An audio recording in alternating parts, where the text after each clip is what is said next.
بسم اللہ الرحمن الرحیم۔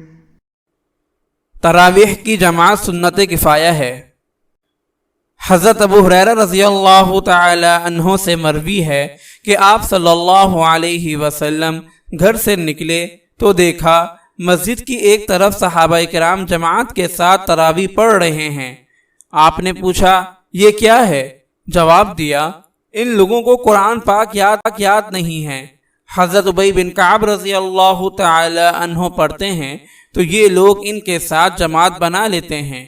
آپ صلی اللہ علیہ وسلم نے فرمایا اچھا کیا جو کیا، خوب بہتر کیا۔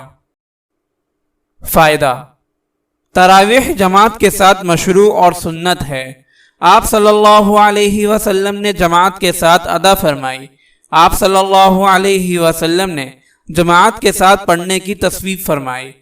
حضرت عمر رضی اللہ تعالی عنہ نے تمام صحابہ کے سامنے مسجد نبوی میں حضرت ابی بن کعب رضی اللہ تعالی عنہ کی امامت میں جماعت کرائی۔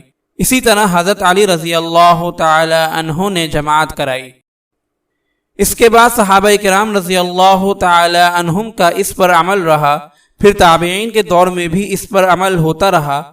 خیر القرون نے اس پر عمل کیا، اس کے بعد امت کا عمل بھی اس پر چلتا رہا اور آج تک تراویح کا عمل جماعت کے ساتھ ہو رہا ہے۔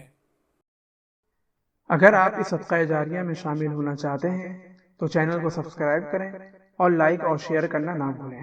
جزاک اللہ خیرا۔